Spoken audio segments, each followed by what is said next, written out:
Hello everyone. इस video में discuss करूंगा फाइनल सी के एफआर सब्जेक्ट के end S 102 share based payment के एक छोटा सा कॉन्सेप्ट। चलिए स्टार्ट करते हैं। देखो, हम इंड एस 102 में क्या होता है, बेसिकली कंपनीज अपने एम्प्लॉयज को जब शेयर बेस्ड पेमेंट देते हैं तो वो दो टाइप के होते हैं। या तो वो इक्विटी सेटल्ड होते हैं या तो वो कैश सेटल्ड होते हैं। मतलब या तो इक्विटी शेयर्स देंगे या तो कैश देंगे।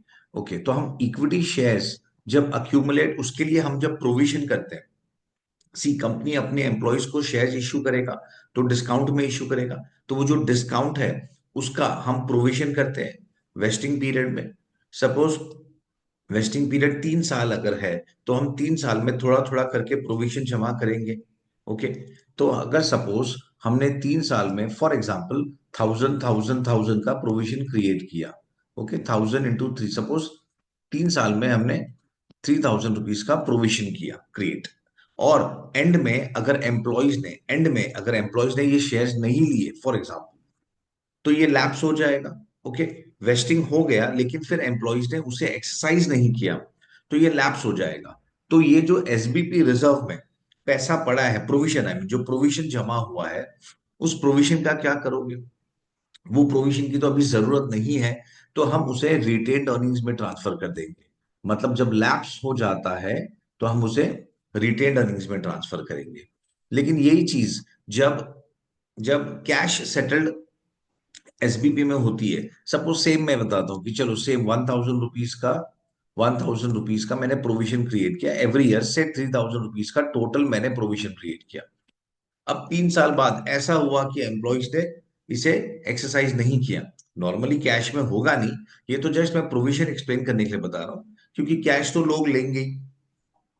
पर सपोज अगर उन्होंने लैप्स कर दिया, नहीं एक्सरसाइज किया, वेस्ट होने के बाद एक्सरसाइज नहीं किया, तो ये ट्रांसफर हो जाता है पीएनएल में। तो ये डिफरेंस है दोनों में। आई होप डिफरेंस समझ गया है। डिफरेंस क्या है कि इक्विटी अगर लैप्स होगा तो वो रिटेन्ड अर्निंग्स में ट्रांसफर हो जाता है। लेकिन अगर कैश सेटल्ड वाले चीजें, क्योंकि कैश सेटल्ड क्या होता है, ये होता है लाइबिलिटी, और लाइबिलिटी ऑलवेज पीएनएल के थ्रू ही एडजस्ट होता है। इसीलिए अगर इक्विटी से जो जो कैश सेटल्ड एसबीपी है वो लैप्स होगा, तो उसका प्रोविजन जो जो हमने अक्यूमुलेट किया है वो कहां पे ट्रांसफर होगा? वो ट्रांसफर होगा पीएनएल में। आई होप ये दोनों का डिफरेंस समझ गया है। ये एक पॉइंट है जो मैंने यहां पे लिखा है, देखिए ये टेबल में, कि अगर अगर इक्विटी सेटल्ड है, अगर इक्विटी सेटल्ड है और वो लैप्स होता है तो रिटेन्ड अर्निंग्स में जाएगा। लेकिन अगर वो कैश सेटल्ड है, मतलब लाइबिलिटी, और वो लैप्स होगा तो वो पीएनएल में जाएगा। आई होप ये पॉइंट क्लियर हो गया।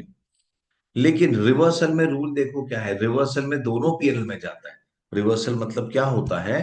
रिवर्सल का एक एग्जांपल लेता हूं। सपोज फर्स्ट ईयर मैंने प्रोविजन क्रिएट किया, सपोज फर्स्ट ईयर मैंने प्रोविजन क्रिएट किया 1000। ओके, ये ऑब्वियसली पीएनएल के थ्रू क्रिएट होगा। हम जब एंट्री पास करते हैं, employ benefit expense to SBP reserve equity, ये मैं इक्विटी सेटल की बात कर रहा हूं, मतलब हम इक्विटी शेयर्स देने वाले हैं, तो प्रोविजन पीएनएल के थ्रू क्रिएट होगा। अब ईयर 2 में अगर कंपनी को लगता है कि नहीं, एम्प्लॉइज कंडीशन सेटिस्फाई नहीं करेंगे, तो मुझे इसको उससे रिवर्स करना पड़ेगा। तो ये जो रिवर्सल होगा ये पीएनएल के थ्रू होगा and not retained earnings, even though it is equity settle. यही पॉइंट मुझे क्लियर करना है। अब ये पॉइंट मैं ये एग्जांपल के थ्रू कवर करता हूं, ये एग्जांपल के थ्रू हम ये पॉइंट डिटेल में डिस्कस कर लेते हैं। और चलो, ACC limited granted 10,000 share option to one of its managers. In order to get the option, the manager has to work for next 3 years in the organization and reduce the cost of production by 10% over the next 3 years. तो ये condition है भाई कि भाई cost of production 10% से कम होना चाहिए 3 सालों में। Fine. Fair value of the option at the grant date, fair value तो ऑप्शन है 95 रुपीज, ये हमारा फेयर वैल्यू है। अब ईयर 1 पे आते हैं। ईयर 1 पे कॉस्ट ऑफ, कितना कॉस्ट रिड्यूस हुआ है? 12%। तो मतलब कंडीशन अचीव हो गया, which means company provision create करेगा, कंपनी को लग रहा है कि एम्प्लॉयज एक्सरसाइज करेंगे।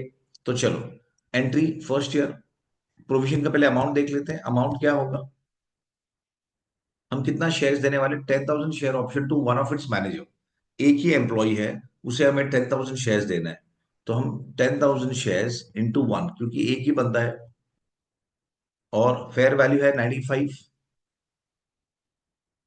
तो ये टोटल लॉस हो गया, टोटल फेयर वैल्यू, टोटल जो मुझे प्रोविजन क्रिएट करना है। पर ये प्रोविजन 3 साल में क्रिएट करना है, क्योंकि वेस्टिंग पीरियड 3 साल का है। तो 10,000 इंटू 95 डिवाइड बाई 3, तो 3,16,667, ये हो गया हमारा टोटल प्रोविजन। और इसका एंट्री होगा employ benefit expense to SBP reserve equity normal, SBP reserve equity, और ये जाएगा पीएनएल में। दैट मीन्स हमें आइडियली सेकेंड एंट्री पास करना चाहिए, PNL to employ benefit expense, या फिर हम यहाँ पे ब्रैकेट में पीएनएल लिखेंगे तो भी चलेगा। चलो, ईयर 1 डन। अब हम सेकेंड ईयर में आते हैं। सेकेंड ईयर, अब सेकेंड ईयर में क्या हुआ है, देखो सेकेंड ईयर में ये 8% अचीव हुआ है cost reduction, and it is not expected to vest in future. मतलब हम ये एक्सपेक्ट कर रहे हैं कि एम्प्लॉइज कंडीशन सेटिस्फाई नहीं कर पाएंगे, तो इसीलिए मैंने जो प्रोविजन किया है मुझे वो रिवर्स करना पड़ेगा। तो ये एंट्री रिवर्स हो जाएगा और एंट्री हो जाएगा SBP reserve account debit, SBP reserve equity account debit to क्या, to employ benefit expense reversal entry, amount 316,667। पर ये ट्रांसफर जो होगा एम्प्लॉय बेनिफिट एक्सपेंस, ये कहां पे होगा, क्या ये रिटेन अर्निंग्स में जाएगा या फिर पीएनएल में? तो ये पीएनएल में जाएगा, ये पीएनएल में जाएगा, रिटेन अर्निंग्स में नहीं ट्रांसफर होगा। ये क्वेश्चन में यही इंपॉर्टेंट पॉइंट है जो मुझे एक्सप्लेन करना है, कि ये जो है ये पीएनएल में ट्रांसफर होगा and not in retained earnings.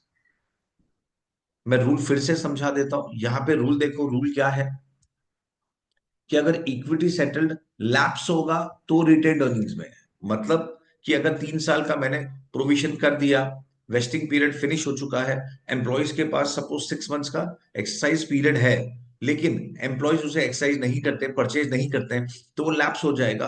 और फिर वो रिटेन्ड अर्निंग्स में ट्रांसफर होगा। जो भी मैंने प्रोविजन अक्यूमुलेट किया है, जो भी मैंने 3 साल में प्रोविजन किया है, वो रिटेन अर्निंग्स में ट्रांसफर होगा। लेकिन अगर रिवर्सल हो रहा है, ये रिवर्सल हो रहा है, फर्स्ट ईयर हमें लगा कि एम्प्लॉय सेटिस्फाई करेंगे, ओके, हमने प्रोविजन क्रिएट किया पीएनएल से। सेकेंड ईयर हमें लगा कि नहीं करेंगे, तो ये रिवर्सल हो रहा है, जो मैंने फर्स्ट ईयर प्रोविजन क्रिएट किया था उसे मैं रिवर्स कर रहा हूं। तो इसीलिए वो पीएनएल के थ्रू जाएगा एंड नॉट रिटेन अर्निंग्स। तो ये सब में ये इंपॉर्टेंट पॉइंट है कि ये पीएनएल के थ्रू जाएगा। That's it. अब थर्ड ईयर में कुछ नहीं, थर्ड ईयर में कंडीशन सेटिस्फाई हो गया और कंडीशंस अचीव्ड है, तो अब हम फिर से प्रोविजन क्रिएट करेंगे, और प्रोविजन तो यही है 10,000। अब ईयर 3 में प्रोविजन क्या होगा, ईयर 3 में प्रोविजन होगा 10,000 शेयर्स है इंटू 1 एम्प्लॉय इंटू 95, ये टोटल लॉस है, डिवाइड बाई 3, तो 1 साल का, और इंटू 3, क्योंकि अब मैं थर्ड ईयर में हूं, तो टोटल लॉस हो गया 9,50,000। मुझे उतने का प्रोविजन क्रिएट करना है। That's it. एंट्री सेम होगा, SBP reserve equity, SBP reserve, sorry, PNL debit to SBP reserve equity, employ benefit expense, that means PNL debit to SBP reserve equity, और amount 9,50,000, amount पूरा 9,50,000 का provision हो जाएगा। I hope ये concept समझ गया होगा। एक बार फिर से शॉर्ट में बता देता हूं यहाँ पे। देखो, अगर अगर इक्विटी सेटल्ड है और वो लैप्स होता है, विच मीन्स 3 साल खत्म होने के बाद फिर एम्प्लॉयज एक्सरसाइज नहीं करते हैं, तो वो जो अक्यूमुलेट हुआ है प्रोविजन वो हम रिटर्न अर्निंग्स में ट्रांसफर करेंगे। लेकिन अगर बीच में रिवर्स होता है, लाइक फर्स्ट ईयर हमने क्रिएट किया, अब सेकेंड ईयर हमें लग रहा है कि नहीं एम्प्लॉयज एक्सरसाइज नहीं कर पाएंगे, तो हम प्रोविजन को रिवर्स करेंगे, तो रिवर्सल पीएल के थ्रू। लेकिन अगर एसबीपी है जो कैश सेटल्ड है, मतलब मुझे एम्प्लॉयज को कैश देना है, तो इन दैट केस वो पीएल के थ्रू जाता है। फिर वो लैप्स हो क्या रिवर्सल हो, दोनों केस में वो पीएल के थ्रू ही जाएगा। That's it. I hope you all must have understood this. ये वीडियो मैं बंद करता हूं। चलिए बाय, ओके बाय।